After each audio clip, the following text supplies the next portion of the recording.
नमस्कार. तू हिरी माझा मितवा या सिरियलमध्ये आपण पाहत आहोत.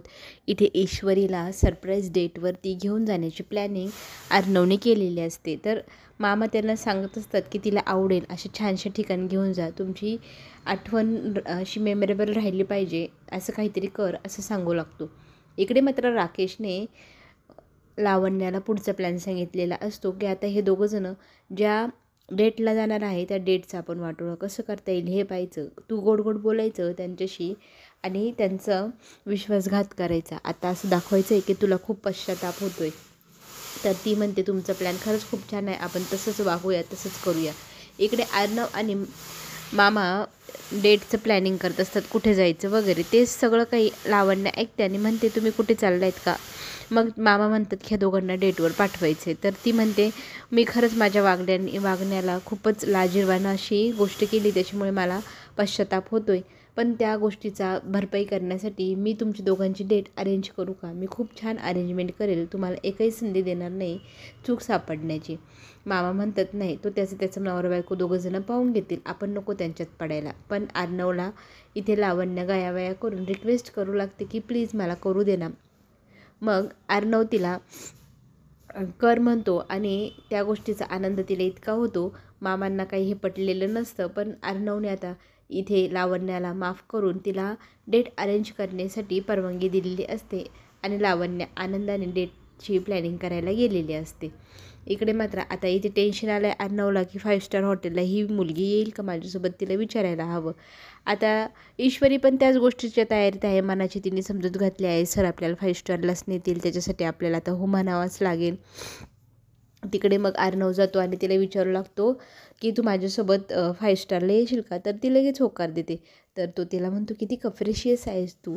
आता हा इंग्लिश शब्द इथे ईश्वरीला समजत नाही. ती त्याला वाद घालू लागते की इतकी मोठे मोठे जड जड शब्द मारतायत तुम्हाला ना, मी चांगले वागते या गोष्टीचा आनंदच होत नाही. मला इंग्लिशमध्ये तुम्ही काय काय बोलून घेतात, मला माहिती आहे मला इंग्लिश येत नाही, तर माझ्या तोंडावरती इतके भारी भारी जड जड शब्द इंग्लिशचे फेकून मारतात. तुम्ही इंग्लिशमध्ये ना माझ्या बाबतीत काहीतरी वाईटच बोलले असतील. तर तो म्हणतो नाही गं, तुला असं कोणी जज करू शकत नाही, तुझ्या मनाचा खोलावा घेता येत नाही, ह्या शब्दाचा अर्थ कप्रिशियस असतो. तर इथे ईश्वरीला असं वाटतं की हे मला काहीतरी वाईटच बोलली, ती रागारागाने तिथून निघून जाते. पण इथे अर्णवला आनंद होतो की चला 5 स्टार हॉटेललाही आपल्यासोबत येण्यासाठी तयार आहे. ईश्वरी राग भरलेली असते, किचनमध्ये जाते आणि इथे अंजलीताई तिला चिडवू लागते की तुम्ही दोघंजण आता डेटवर जाणार, मस्त बाई 5 स्टार हॉटेलला जाशील, नक्की तुला जायचं आहे ना, आवडेल ना तुला जायला. तर ती म्हणते हो आवडेल, मी हो बोलले. त्यांनी मला विचारल्यानंतर अर्णवने, तर त्यांनी मला कप्रिशियस म्हटलं. या शब्दाचा अर्थ नक्कीच काहीतरी वाईट आहे. मला इंग्लिश जास्त येत नाही, पण तुम्ही सांगा बरं त्या शब्दाचा अर्थ काय, नाही तर मी इंटरनेटवरच शोधते. तर अंजली म्हणते इंटरनेटवर तिला शब्दाचा अर्थ कळला तर तिला वाईट वाटेल, मग ती जाणार नाही डेटवरती. मग ते अंजली म्हणते अगं त्याचा अर्थ ना खूप छान आहेस तू, खूप समजदार आहे, असा अर्थ आहे त्या कप्रिशियस शब्दाचा. आणि खरंच अंजली मग ते शब्दाचा अर्थ सांगून तिथून पटकन निघून जाते. आणि त्या ईश्वरीला इतकं भारी वाटतं, चला माझा नवरा मला इतकं छान कॉम्प्लिमेंट देतो आहे, चांगलं म्हणतो आहे, अरे वा. मग दोघंजणं रात्री निघायला तयारी करून बाहेर आलेले असतात. त्याच वेळेला ईश्वरीला अर्णव म्हणू लागतो की हे बघ टायर पंक्चर झाला आहे, आता आपण ह्या गाडीत नाही जाऊ शकणार डेटवरती. मग आता काय करायचं म्हणून ईश्वरीला टेन्शन येतं आणि इथे अर्णवला आठवू लागतं.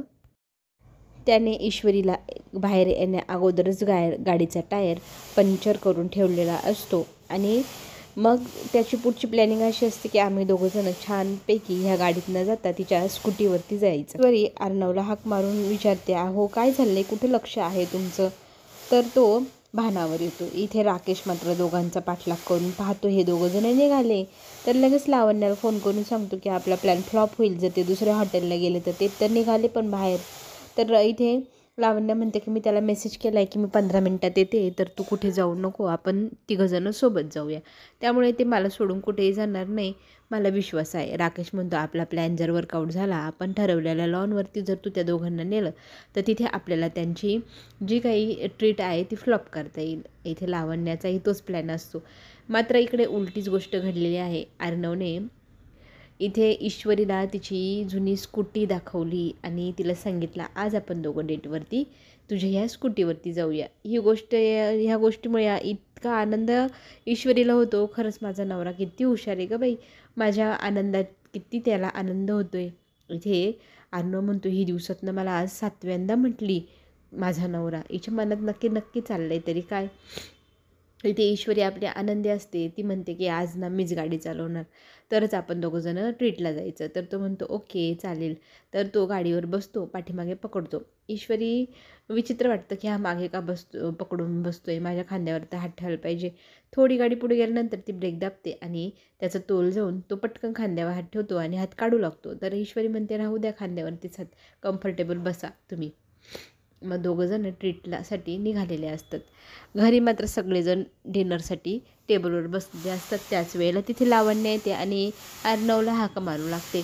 तर सगळेजण तिला विचारू लागतात का गं काय झालं आहे. तर ती म्हणते मी त्या दोघांना घ्यायला आले, त्यांची ट्रीट मी प्लॅन केली कशी करायची.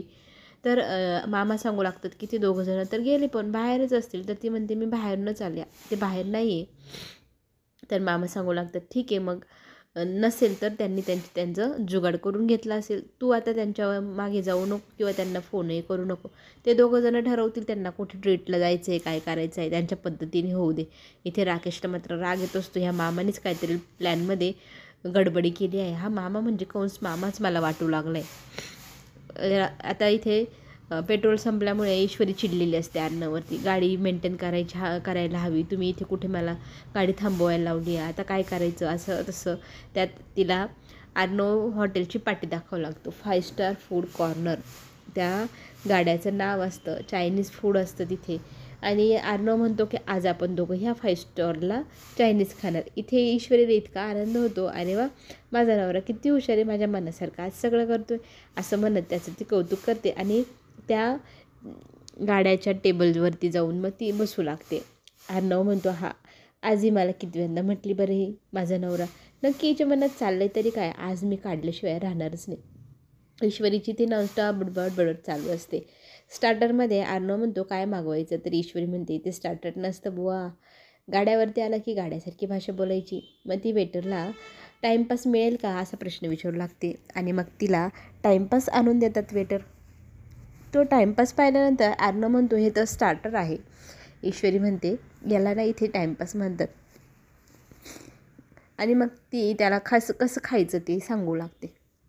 अर्णव ते एक त्या चटणीमध्ये, शेजवान चटणीमध्ये शेव बुडवून खाऊ लागतो आणि ती खात असताना त्याला खूप तिखट लागू लागतं. तर ईश्वरी त्याला सांगत असते तिखट लागल्यावर पाणी नाही प्यायचं, आणखी तिखट खायचं, आणखी मज्जा येते, इतकी भारी एन्जॉयमेंट असते तुम्हाला ना, ह्या गोष्टीचा सिरियसनेसच नाही. तो इतका तिखट लागतो म्हणून पाणी पाणी करत असतो.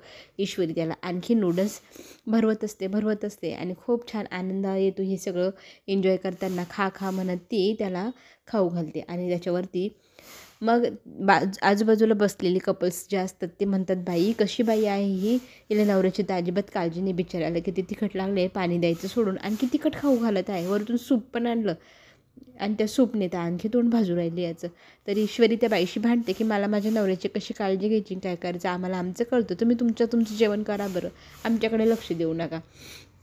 आणि माझा नवरा म्हणून तू किती वेळा मला तू माझा नवरा म्हणाल, तुझ्या मनात नक्की आहे तरी काय, म्हणून अर्णव इथे ईश्वरीला प्रश्न विचारतो आणि तिच्या मनातली गोष्ट काढण्याचा प्रयत्न करतो. आता तरी ती मनमोकळेपणाने स्वीकारेल का अर्णवला, तिने बोलावं म्हणून अर्णव कितीतरी प्रयत्न करतो आहे की माझा नवरा म्हणजे कोण, तू मला तुझा नवरा मानतेस का, काय मानते म्हणून सांग.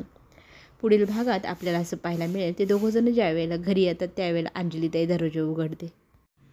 ताईला पाहून अर्णव म्हणतो तू अजून झोपली नाहीस, तर ती सांगू लागते की राजेश कुठेतरी गेले, खूप वेळ झाला, ते अजून वापस आले नाही, त्यांच्या काळजीपोटी मी इथे थांबली आहे. आणि नवरा घरात नसला की माहिती आहे ना कसं होतं, आफ्टर ऑल नवरा म्हणजे आपले लाईफ पार्टनर, ती लाईफ असते, तो नसला की कसं होतं. तर अर्णवला सकाळी उठून वल्लवी सांगू लागते की अंजली घरभर कुठेही नाही, तिला मी खूप शोधलं पण ती घरात कुठेही दिसलेली नाही, तर ती कुठे गेली कोणाला माहिती.